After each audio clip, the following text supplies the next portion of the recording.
terus berupaya menyempurnakan kebijakan, merespons kondisi yang ada, baik yang kemudian kita lihat berdasarkan evidence maupun dari sisi kebutuhan pembangunan dan perkembangan ekonomi kita sendiri. Saya akan memulai mungkin dengan prinsip masalah instrumen fiskal atau instrumen.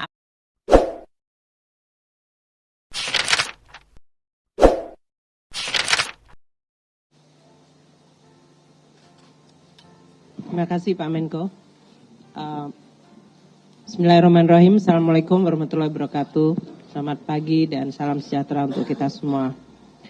Bapak Menko, Bapak-Bapak Menteri dan pimpinan lembaga, para wakil menteri, serta teman-teman media yang saya hormati, izinkan saya untuk menyampaikan mungkin beberapa aspek dari kebijakan yang ini sebagian memang menggunakan APBN, anggaran pendapatan belanja, sebagai instrumen untuk bisa menyelenggarakan berbagai paket kebijakan untuk menjaga daya beli masyarakat, kesejahteraan, dan juga untuk menstimulus perekonomian kita sehingga ekonomi kita tetap bisa berjalan meskipun kita memahami banyak sekali dinamika global yang terjadi dan juga perkembangan di dalam negeri yang tentu akan menjadi hal yang kita waspadai.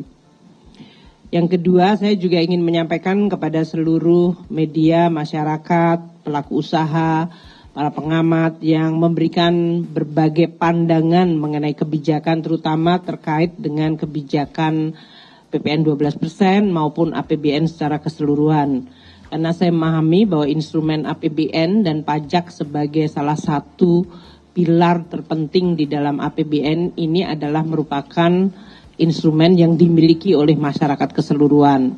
Dan oleh karena itu selalu mendengar, mendapatkan feedback, dan kita terus berupaya menyempurnakan kebijakan, merespons kondisi yang ada, baik yang kemudian kita lihat berdasarkan evidence maupun dari sisi kebutuhan pembangunan dan perkembangan ekonomi kita sendiri. Saya akan memulai mungkin dengan prinsip masalah instrumen fiskal atau instrumen APBN dan instrumen fiskal atau instrumen perpajakan secara khusus yang merupakan instrumen penting untuk mewujudkan azas keadilan dan gotong royong di dalam menjaga dan membangun Indonesia. Karena ini sangat penting bagi kita semuanya. Kok beda ya? Halaman 1, halaman 2. Nah, terima kasih. Jadi kalau kita bicara tentang menjaga perekonomian, kita terus menggunakan instrumen, dan salah satu instrumen yang paling sering dan memang selalu menyentuh hajat hidup orang banyak adalah anggaran pendapatan belanja negara dan terutama instrumen perpajakan. Instrumen ini memiliki tujuan untuk mewujudkan azas keadilan dan gotong royong di dalam membangun Indonesia, di mana kelompok yang mampu tentu membayar kewajiban berdasarkan undang-undang.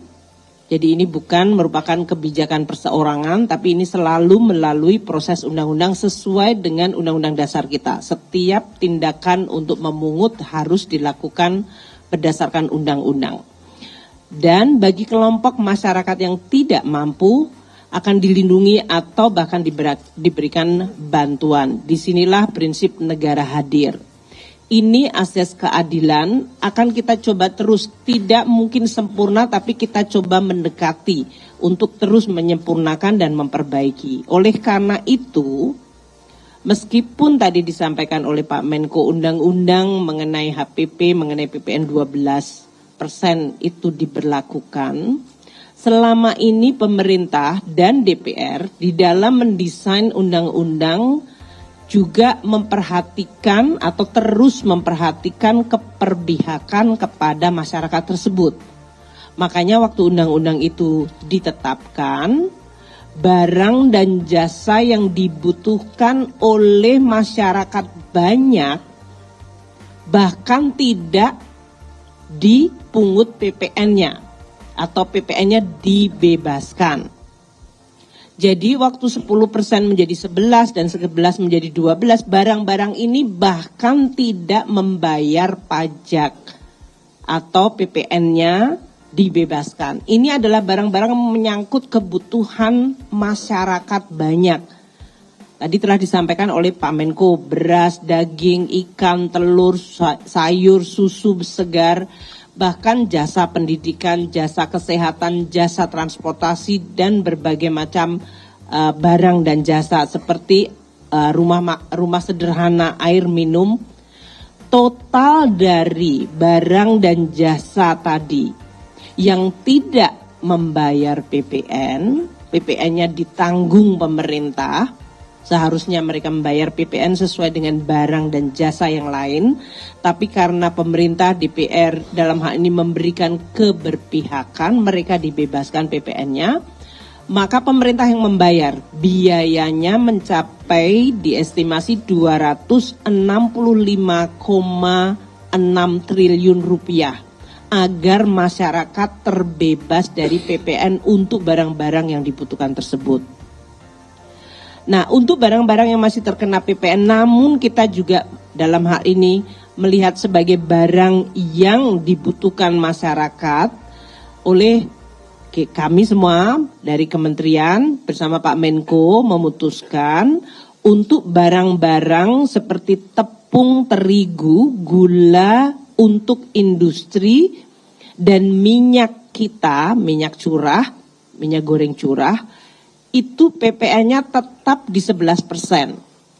Artinya kenaikan menjadi 12%, 1%-nya pemerintah yang membayar.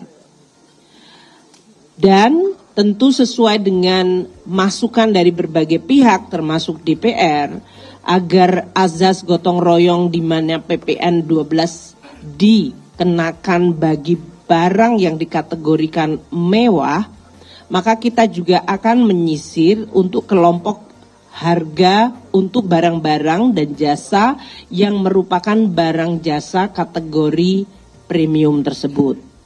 Seperti rumah sakit kelas VIP, pendidikan yang standar internasional yang berbayar mahal. Nah, desain paket kebijakan ekonomi ini adalah mencoba untuk selengkap mungkin.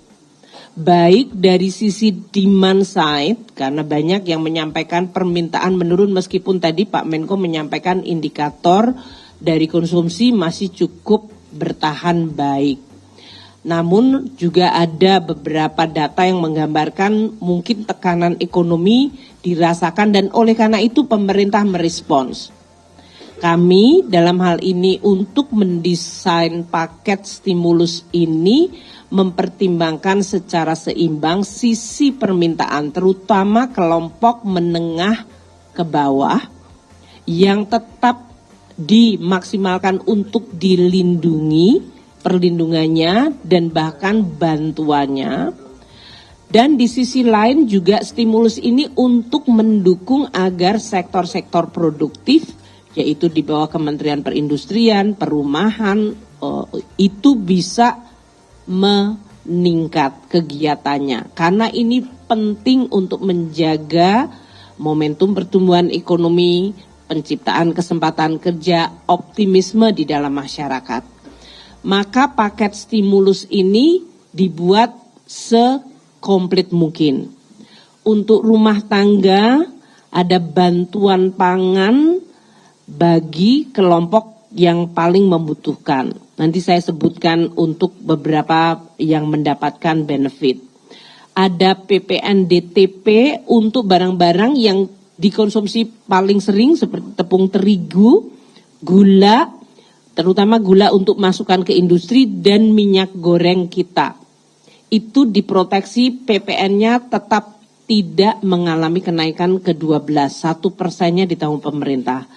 Dan juga rumah tangga ini akan menikmati diskon listrik 50%. Untuk pekerja ada paketnya juga. Dari mulai akses kehilangan, jaminan kehilangan pekerjaan.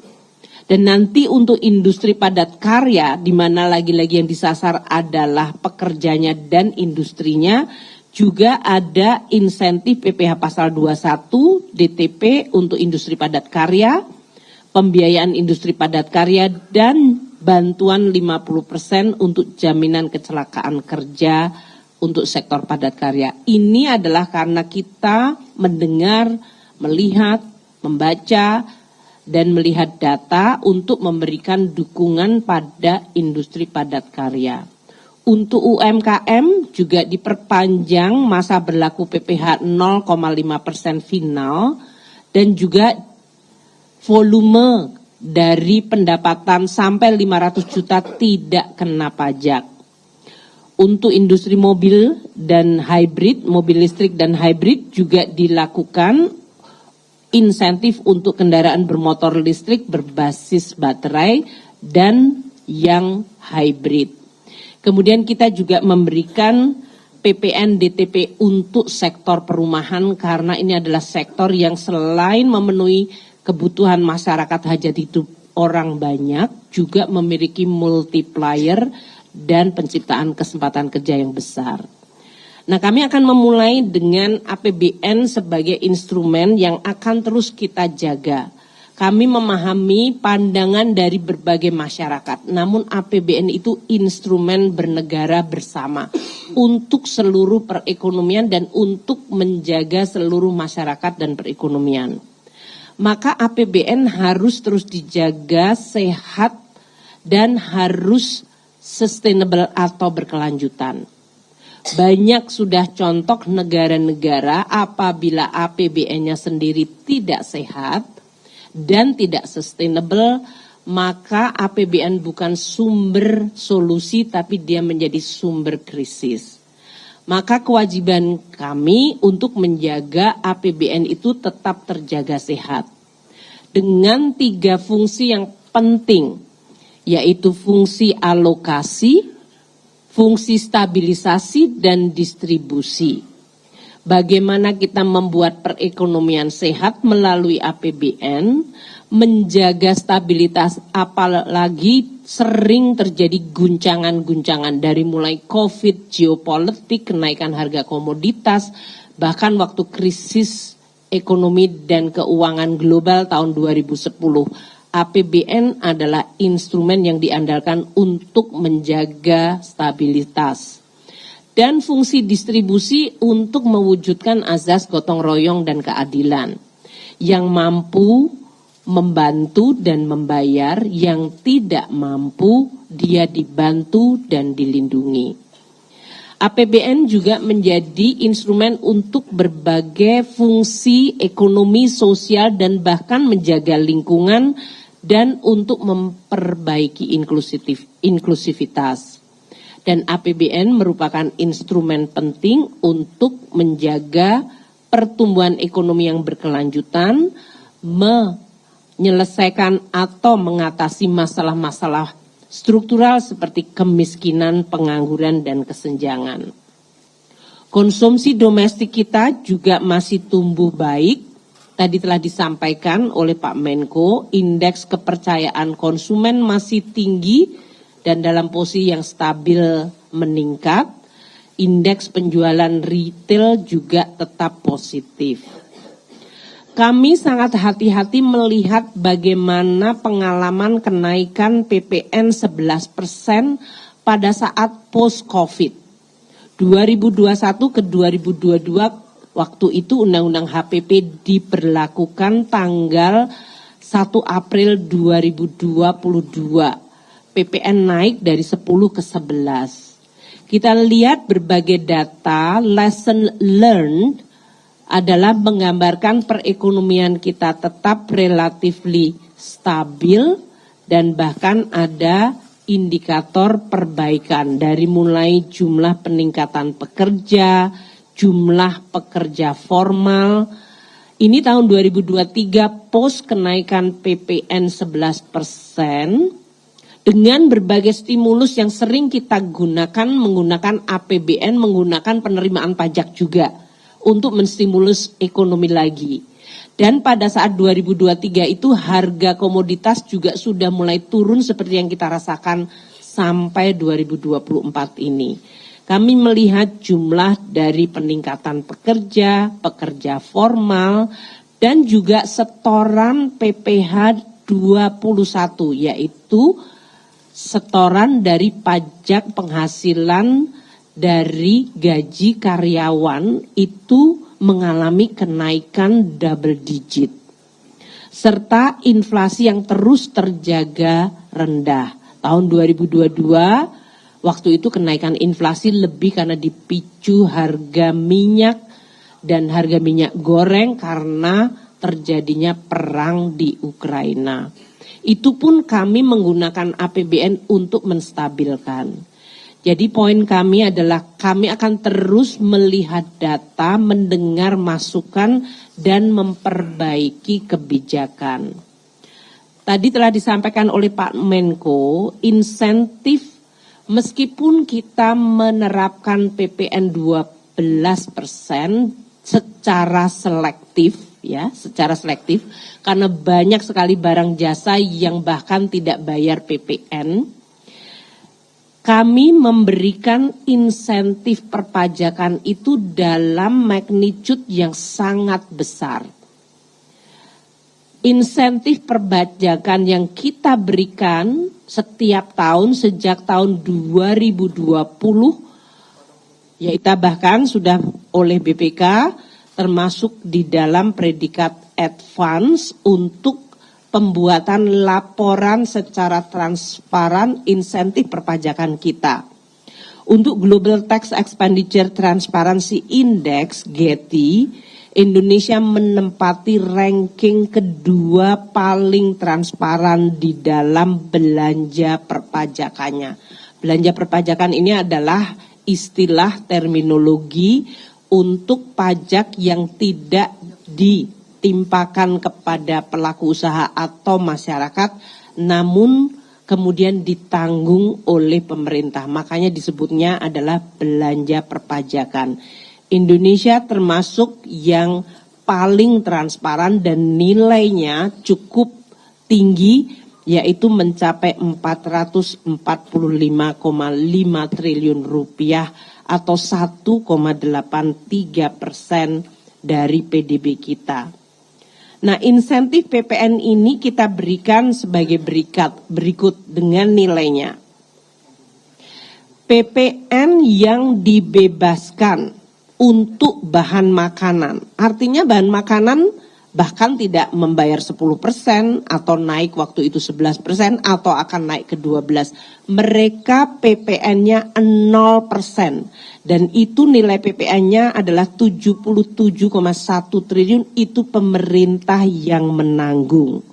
Untuk kebutuhan beras, jagung, kedelai, gula, susu segar, kacang-kacangan, unggas dan lain-lain 50,5 triliun dan hasil perikanan dan kelautan 26,6 triliun rupiah, total 77,1. Untuk UMKM PPN dengan omset usahanya 4,8 miliar per tahun, dia hanya dikenakan 0,5% final. Dan untuk UMKM ini teman-teman media, saya ulang ya, kalau omsetnya belum mencapai 500 juta tidak membayar PPh. Jadi dia tidak bayar PPh, dia tidak bayar PPN. Jadi hampir semua warung-warung atau usaha-usaha kecil yang mungkin sering kita konsumsi, mereka itu kalau omsetnya tidak mencapai 500 juta per tahun, mereka tidak bayar PPh dan mayoritas barang-barang yang diperdagangkan di situ seperti barang makanan itu tidak terkena PPN. Untuk sektor-sektor yang mempengaruhi masyarakat seperti transportasi, untuk UMKM ini berarti nilai insentifnya 61,2 triliun. Untuk PPN sektor transportasi 34,4 triliun, untuk jasa angkutan umum tidak ada PPN-nya 23,4 triliun dibayar pemerintah. Untuk jasa freight forward dengan tarif khusus 7,4 triliun dan tarif khusus untuk pengiriman paket 2,6 triliun. Jasa pendidikan dan jasa kesehatan selama ini tidak membayar PPN. 26 triliun pendidikan dan kesehatan 4,3 triliun. Mau yang biaya sekolahnya 0 rupiah sampai yang biaya sekolahnya ratusan juta, ini selama ini tidak terkena PPN. Ini yang menimbulkan banyak suara mengenai azas keadilan. PPN juga kita bebaskan untuk jasa keuangan dan asuransi 27,9 triliun. Dan untuk otomotif ini selain membantu dari sisi permintaan masyarakat maupun industrinya, kita memberikan insentif di sektor otomotif ini nilainya 11,4 triliun dan PPN DTP di sektor properti mencapai 2,1 triliun. Untuk barang yang sangat strategis seperti listrik dan air, PPN-nya dibebaskan untuk listrik kecuali untuk rumah yang dayanya di atas 660 VA. Sedangkan air bersih juga tidak membayar PPN, 2 triliun rupiah. Untuk listrik tadi yang di bawah 6.600 PPN yang dibebaskan nilainya mencapai 12,1 triliun. Kami juga memberikan insentif perpajakan dalam bentuk pembebasan PPN untuk kawasan-kawasan industri di dalam mendorong agar penciptaan kesempatan kerja dan industri manufaktur di Indonesia terus bisa berkembang. Kawasan bebas dalam hal ini mendapatkan insentif pembebasan PPN dan juga insentif jasa keagamaan pelayanan sosial.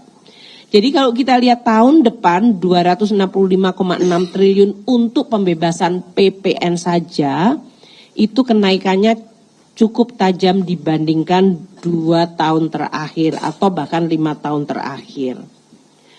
Berbagai program pemerintah sebetulnya dalam hal ini dinikmati oleh seluruh lapisan masyarakat.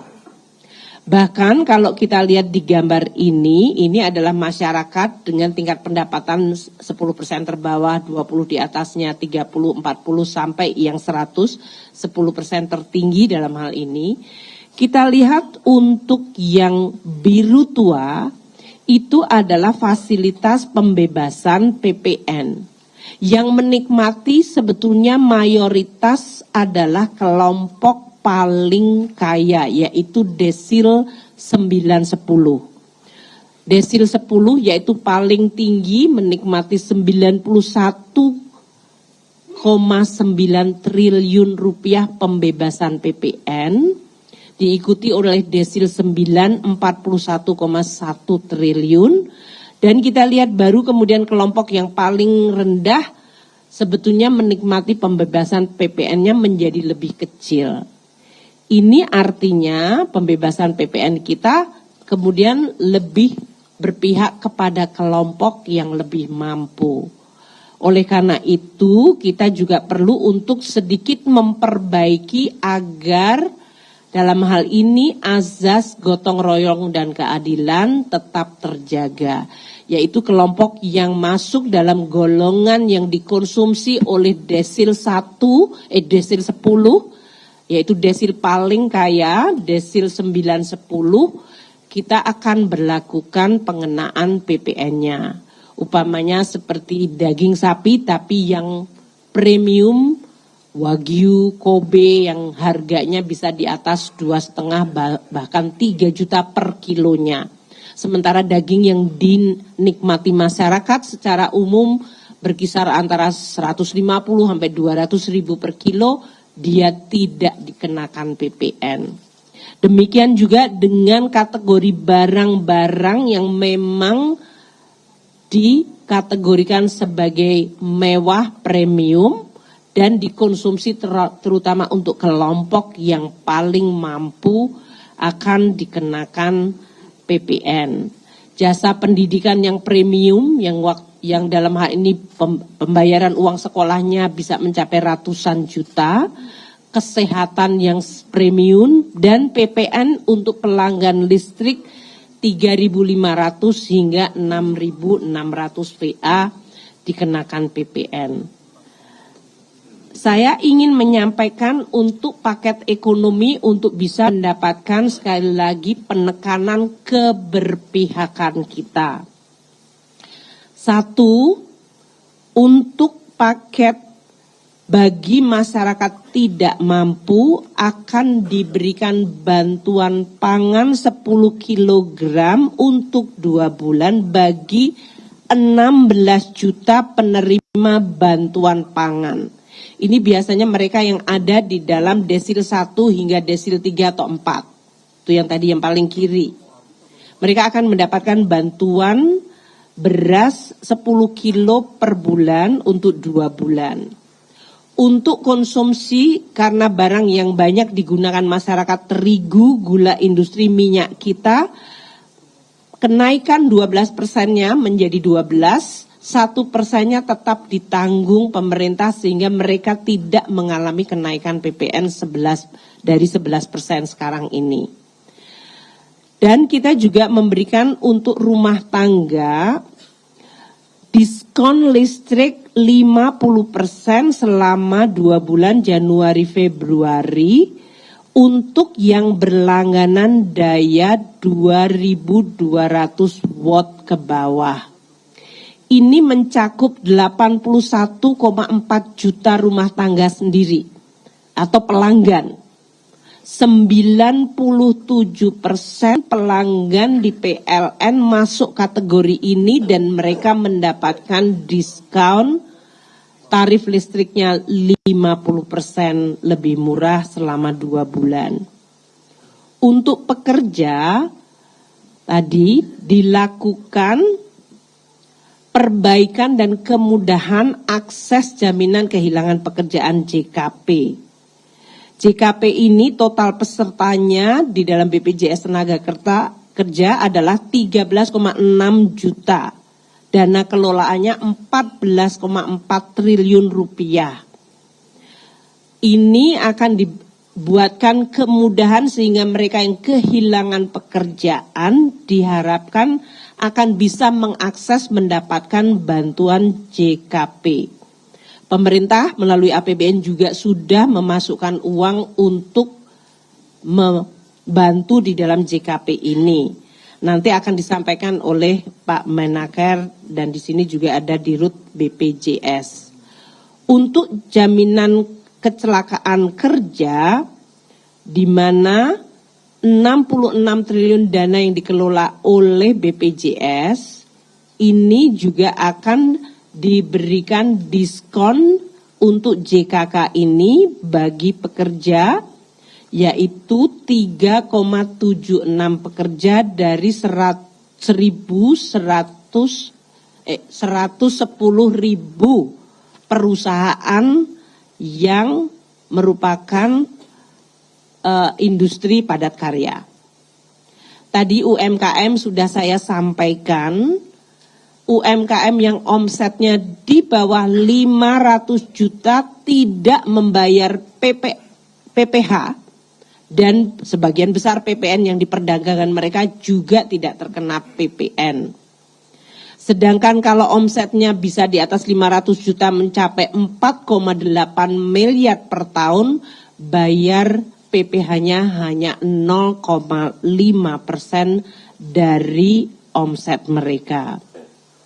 Tadi saya sampaikan industri padat karya menjadi perhatian pemerintah. Kita memberikan beberapa paket untuk membantu dari mulai PPH 21 untuk para pekerjanya yang gajinya mencapai 10 juta, maka PPH pasal 21-nya ditanggung oleh pemerintah sampai 10 juta per bulannya. Untuk industri padat karya yang akan merevitalisasi barang modalnya juga diberikan kredit dengan insentif suku bunganya sangat murah hanya 5%. Dan untuk jaminan kecelakaan kerja dari sektor padat karya ini bantuan 50% iurannya selama 6 bulan akan didiskon. Untuk mobil listrik nanti Pak Menteri Perindustrian akan menyampaikan, kita meneruskan yang selama ini sudah dilakukan ditambah dengan untuk kendaraan hybrid yaitu PPNDTP-nya 3%. Sektor perumahan nanti Pak Ara dari Menteri Perumahan akan bisa menyampaikan, ini juga meneruskan policy untuk bisa menjaga momentum pembangunan dari sektor perumahan yang menciptakan multiplier efek yang banyak untuk sektor konstruksi dan juga real estate.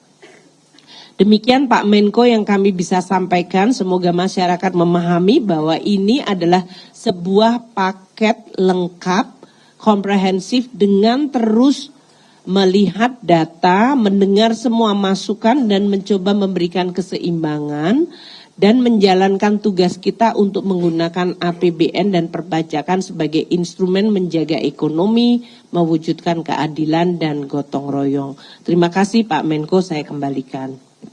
Terima kasih Bu.